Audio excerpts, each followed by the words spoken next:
how do you decide, like, okay, I'm going to post this versus, oh, I probably shouldn't post this? Do you have like a filter? I post it and then my husband goes, you shouldn't post that. And sometimes I'll take it down. Usually I say, we'll see what happens. And usually we're fine.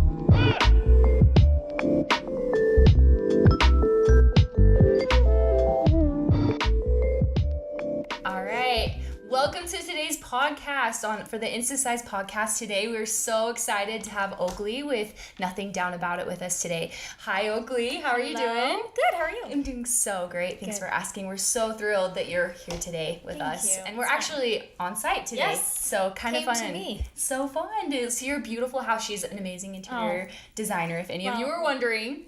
I've had a lot of help. I'm not that good. So amazing. So Oakley, you are inspiring to so many moms. Oh and my gosh. I know even people that aren't moms, like I look up to you, and I know there's a ton of women that do. So tell me a little bit about your story. How did you get started? How did Nothing Down About It get started?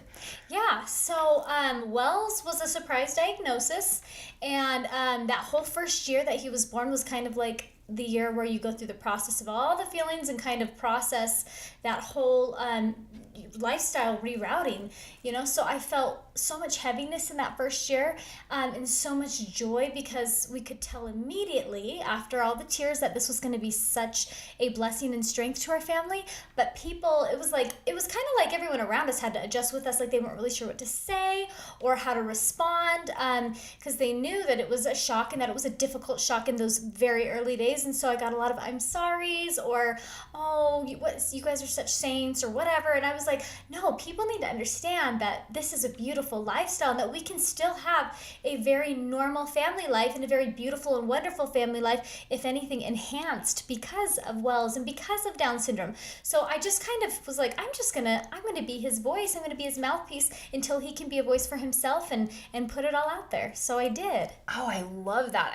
And what inspired, was there a story behind the Instagram handle Nothing Down About It? People ask this all the time, and I genuinely cannot remember when it came to me, but isn't that kind of an expression? Yeah, I think so. I swear I've heard it, I've heard that expression before, Nothing Down About It. I don't know. So it just kind of came to me one day. I still remember we were in our previous house, and I was sitting in my bed with him, and I was like, I'm just going to check and see if this is available. And it was. And I was like, oh, all the stars are. So I actually got the Instagram handle and the domain name well before I even started anything. Really? Just because it kind of came to me, and I was like, this has a ring to it, and it's stuck. And so we just moved forward right away with it. Oh, I just love it. And I feel like it's a perfect fit for just everything that you post about. It's just awesome. And one of the other cool parts is I saw when on your email handle you put celebrating up syndrome. Yes. And can you explain a little bit about that? I loved that little tagline. So I just, it goes right along with our name. There's nothing down about Down syndrome. And so we call it up syndrome in our family, even though it's called Down syndrome because it was Dr. Down, I believe, that discovered it or something. I actually don't quote me on that. Okay. But to us, kind of the name just has a negative connotation, even if it's not supposed to, because it was technically just a medical term named after a doctor. But to me, with our whole joke, there's nothing down about it. We just call it up syndrome. And so I just said, hey, we've been celebrating this since 2013 when he was born. Oh, that is so cool, Oakley. I am so inspired by you. And it's it's such a unique take on it. I love it.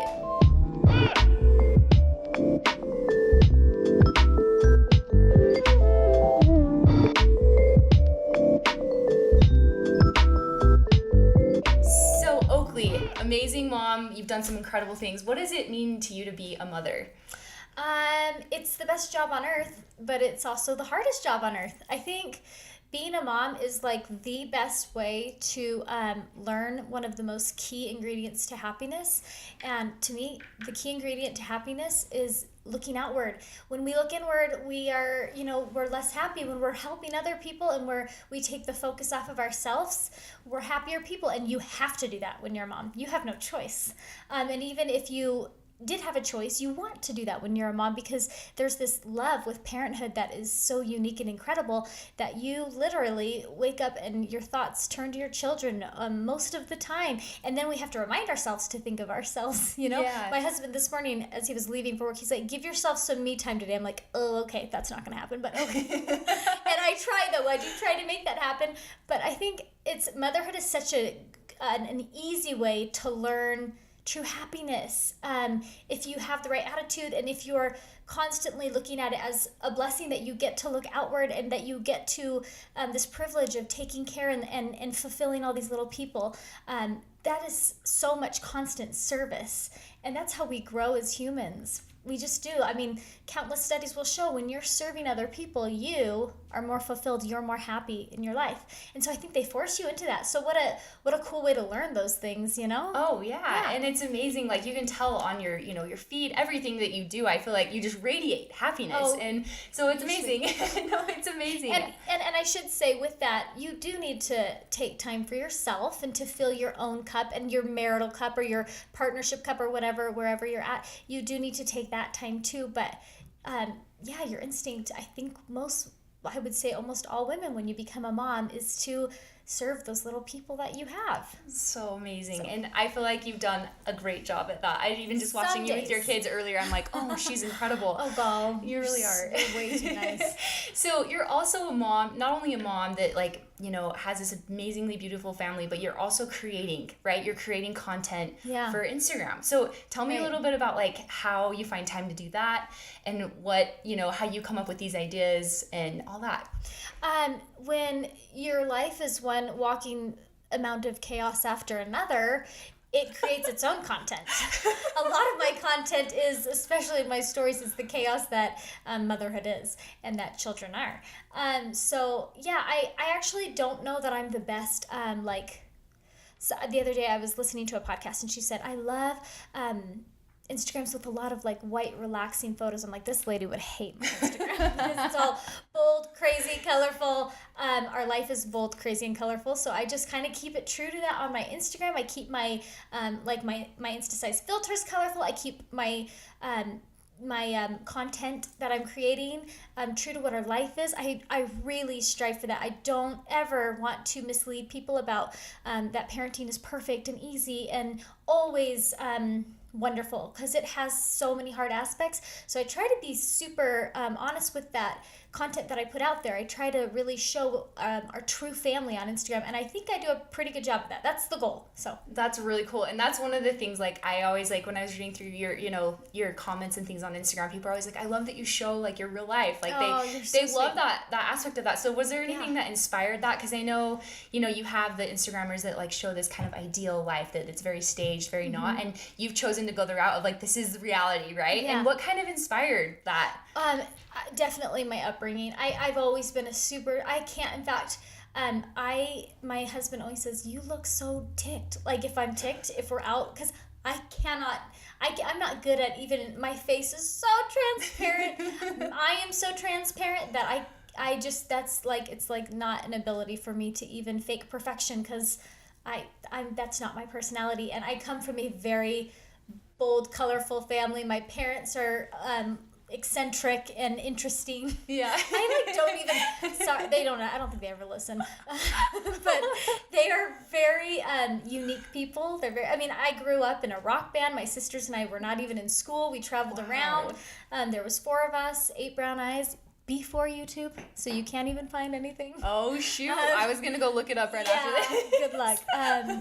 Anyways, I just grew up in a very crazy, honest family, and I just don't even know how else to be. That's wonderful. And I think, to me, it's really inspiring that you've taken that on, because it's so easy to pretend like your life is a certain way on Instagram, or like it's a different in real life than it is on Instagram, right? But I feel like yours is seamless, and that's so cool. And I feel like that's a really big, I mean, there are times where I'm like, hey guys, maybe get out of the dog kennel before I take this picture, because someone's gonna give me crap, or hey, make sure that their seatbelts are exactly where they're supposed to be so I don't get any mom police. But other than that, it's pretty effortless.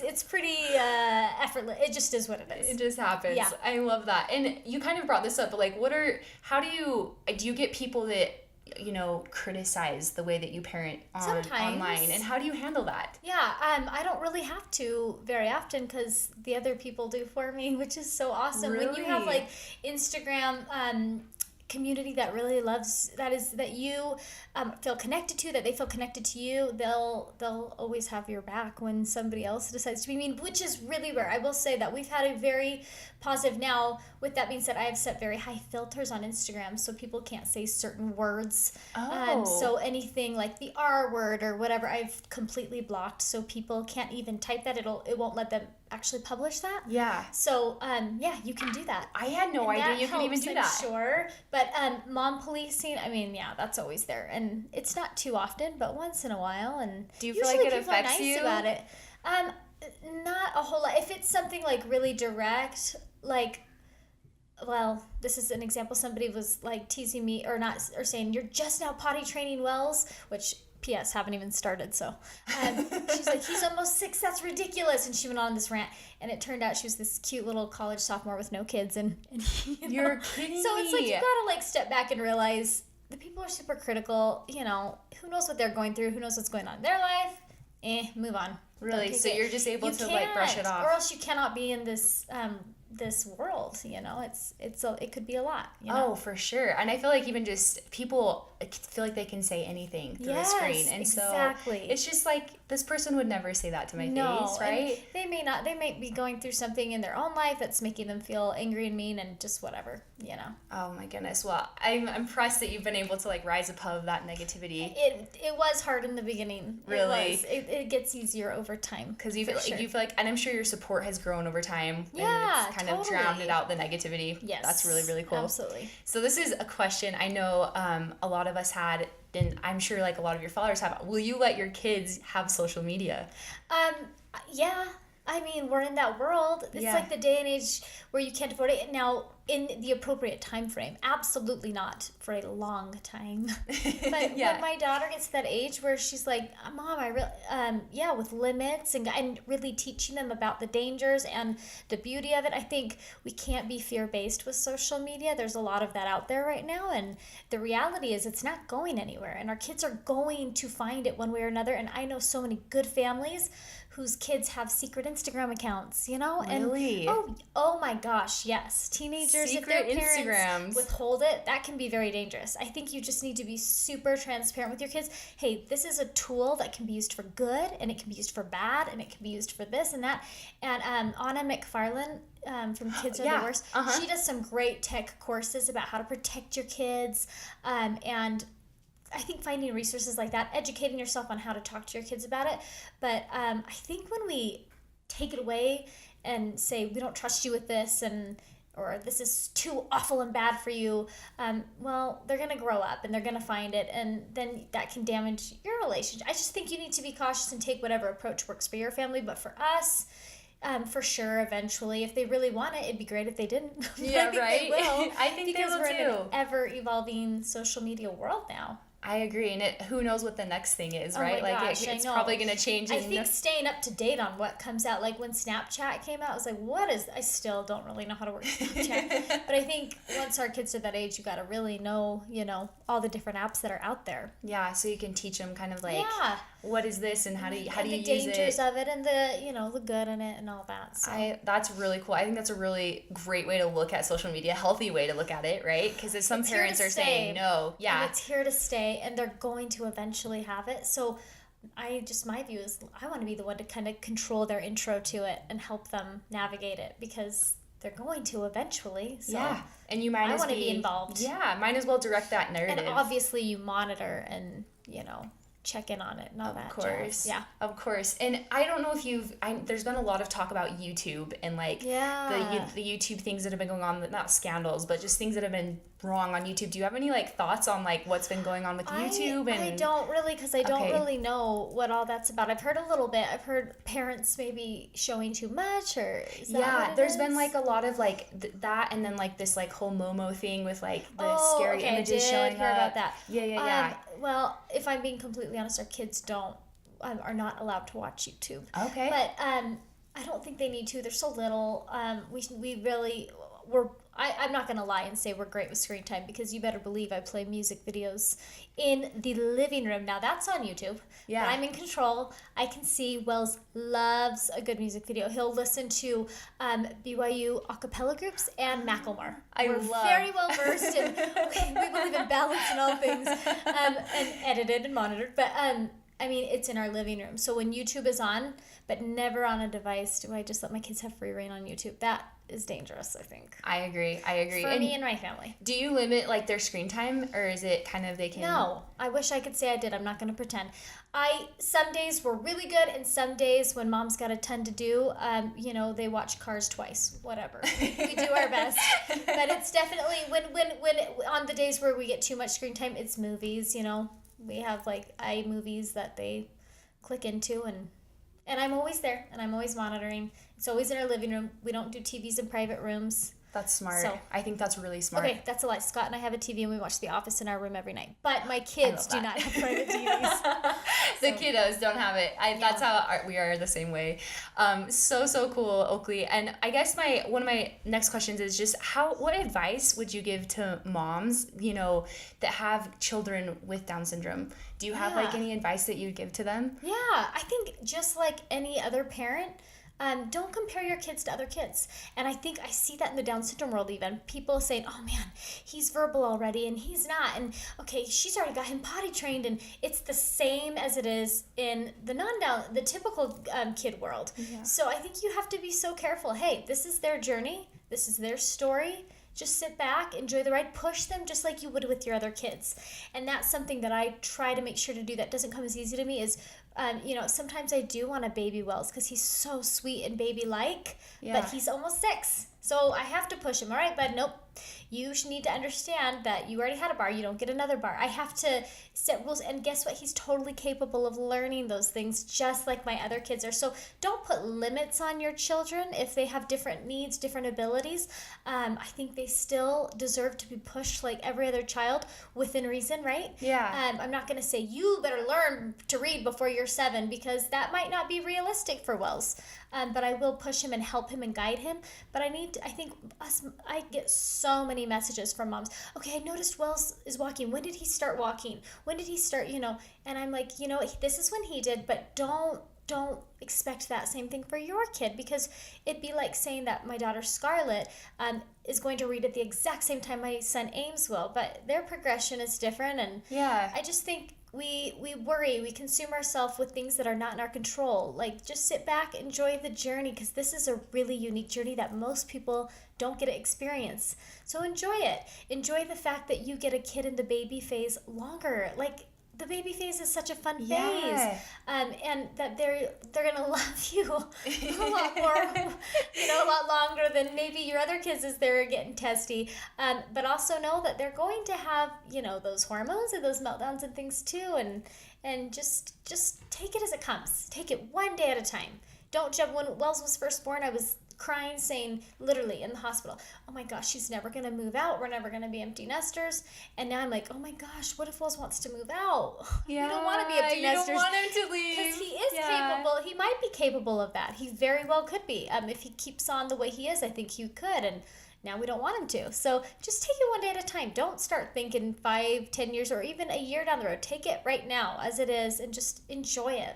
Enjoy the journey. I love that. Yeah. That's great advice just in life in general too, right? Yeah, it's true, right? I love that. So what does the future look like for you? So you've built this amazing Instagram account, this amazing life with your family. Are you going to keep documenting this, like even when they become, teenagers and onward? Like, what's your plan? I'm not known to be one with a plan. So we'll see. But I don't foresee us stopping. I love that, I look back at old Instagram posts. I love looking back at some of the ones that I maybe was talking about a struggle I had and saying, oh man, we have come so far from there. Or like, even struggles with my other kids, or like things that were so exciting and amazing. I love documenting. So I don't foresee us stopping. I think it's such a fun way to, what a cool thing we have that our parents didn't have. It's right? Like a journal, but everybody reads it, so you Yeah. gotta be a little careful. It's not like the locked diaries that you used to have when you were a little girl. Yes, It's like so public, and you have a ton of followers. So do you how do you decide okay, I'm going to post this versus, oh, I probably shouldn't post this? Do you have How like it goes a filter? Is I post it and then my husband goes, you shouldn't post that. And sometimes I'll take it down. Usually I say, we'll see what happens. And usually we're fine. Yeah. I think there was one of my daughter like driving on his lap, in a church parking lot or something like that. And Scott's like, you're going to get reamed. I took that one down. And now I'm telling you about it, so I might get reamed. But, I mean, we're pretty, I'm so open that I usually decide, we'll see what happens. And we post it. And we almost always have really good feedback. That's great. And I think people appreciate the authenticity, like the openness. Yeah, I think so. I do when other people are. I do too. Do you think like your kids will ever, like when they're teenagers, look back and be like, Mom, why did you post this? Like, do you think that they ever will? My husband's always worried about that. Because sometimes I'll post about, something difficult with my daughter, who I told you earlier off camera. She and I are similar. We tend to butt heads. And like I also told you, she's also stretched me in ways like I thought Wells was going to be the kid that like tests me, and he might in a different phase, but in this early motherhood phase, Scarlett has put me through the refiner's fire for sure. And for so many, it's been so good for me in my growth as a human and as a mother and as an adult, and sometimes I realize, I'm not really fully an adult yet because of the way I respond sometimes. But I think there's a chance that she's going to look back and say, Mom, I can't believe you told everyone that I did this. And I'll say, hey, Scarlett. Like Scott, my husband, is always like, hey, honey, maybe that might embarrass her someday. And I'm like, you know what? I'm just going to be like, well, you were just a little turd in that phase of life. And look at you now. You're doing great. I think it's okay. Like, my parents always teased me because I was a turd when I was little. And it's just part of life. And I don't put anything that would be hurtful on there. I try to be sensitive in how I put it, but honest, and I think there's a chance they're gonna be embarrassed and tough tooties. You're like, you're gonna embarrass your kids. It's circle of life. Circle of life. I love but that. But always, I try to be very respectful of their privacy in the ways that I think are important. Yeah, and I think that's smart too. It's so crazy how it's gonna change, like when all your kids are grown up, like, and they have their entire lives like not documented, but each phase is like online. I'm so glad that I didn't have to deal with that. Like your awkward phase, your teenage phase, all those things. There are people around here, like in our community Facebook, and they're like, someone's kids are making out over on the bridge, and I'm like, oh my gosh. When I was a teenager, I am glad that there was nothing out there to tattle on me or call me out. That's hilarious. Let them make out on the bridge. Yeah, let them have their moment. I love that. They're gonna make out there, or they're gonna make out somewhere else. It's so true. So you said earlier you use Instasize to kind of give your like photos like a bold look. I totally do. So what made you decide to use Instasize? What's the background on that? A good friend of mine worked at Instasize, Brittany, and so she introduced me to it. She's actually an amazing photographer, and she uses and has created a lot of the presets. So she would show me, the presets she used on some pictures she took of our family, and then you would think I'm very tech savvy because I run a blog and Instagram, but I'm actually terribly untech savvy. So once she downloaded it and showed me how simple it was, I was like, okay, this is easy. And there's a million options, and I just really love the options. I use D1 a lot and R1. Anyways, those are some of my favorite ones, and I like that you can, enhance certain things and brighten in certain ways, and even add grain. There's a million options. But it's simple, and I gotta do simple. So love that. Yeah. I love that, and we love that you use the app too, because we always look at your photos like, yes, every picture. I love it. And I guess my other question is, with posting on social media, doing the editing, like all this stuff, like how do you balance being a mom and keeping your social following like fed, I guess, like the content? I know, it's hard. I don't.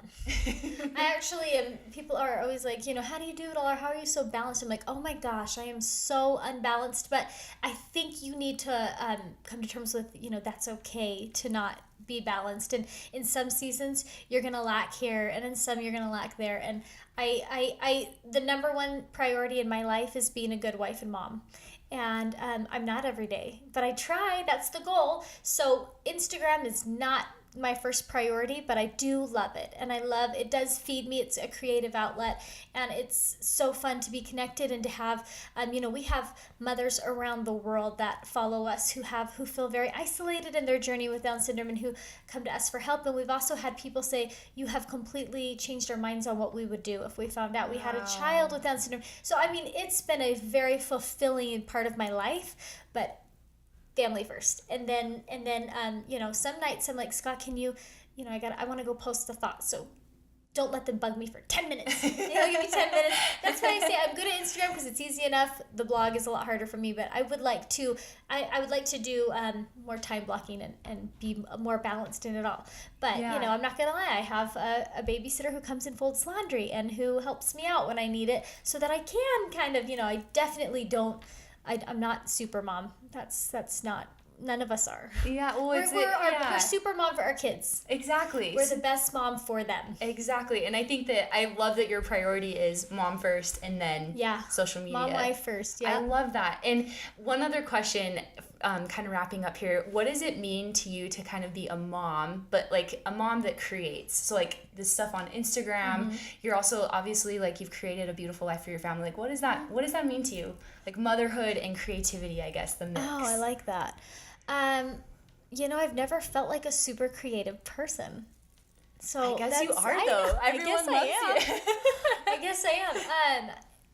I think it is really cool when you look back at the content that you have created and you say, wow, I did this, or I built up this following, or I've built these connections on Instagram. And that is, I guess, creative, right? Yeah. And being a mom at the same time, and I'm really lucky. I have a ton of friends that are Instagrammers and they do different things, food, fashion, whatever. Mine fully encompasses my kids. Yeah. In fact, when people are like, hey, can you, we want you to do this and we want a picture of you, and I'm like, no. My kids have to be in it. I will not. You will never see a picture of me. Maybe, I don't think, I should never say never, but you will probably never see a picture of me in Instagram by myself. So I think it's really amazing that I get to do this creative thing with my kids, that we're all in it together. I've now, like, if we do a sponsored post, I pay Scarlett $5 and she gets to earn money by being in it because she's there earning this money, and so it gets to go towards when we make money. We don't make a ton of money. Don't be fooled. But when we do a sponsored post, that gets to go towards speech therapy, or for Scarlett to, get herself something at Target next time or whatever. So it's really fun. It's definitely a full family effort, and it's us. That's really so awesome. Cool. And is it mostly like your husband taking photos of you guys, or do you have like people like that come take photos of you guys? How does that work? Because I see you have some like of your whole family. Some of our whole family, yes. I have my friend Brittany do a lot of those. Awesome. She lives right by us and she's amazing. Brittany Nicole Photography. Ooh, nice plug. Instagram handle. It's Brittany Nicole Photography. I might even be saying that wrong. But a lot of it is me or Scott. Okay. Scott, I tell him, you could be a better Instagram husband. You're a great husband. He's like, another picture. Are you kidding me? What's wrong with this one? But he's gotten his photography skills have really stepped it up in the last year or two. So we take most of our stuff, and Brittany takes a lot of it, and it's so fun. Oh, that's awesome. Well, Oakley, thank you so much for being on the podcast today. Thanks for having me. This has been so fun and so insightful for me, and I'm sure for everyone out there. So, you're so sweet. And we hope you have the best Mother's Day coming up soon. Thank you. So, I hope so too. I'm sure it'll be great. That's awesome. And thank you guys for joining today's podcast, the Instasize podcast with Oakley. And her Instagram, you guys should all go follow her. It's at Nothing Down About It. She is amazing. So, thank you.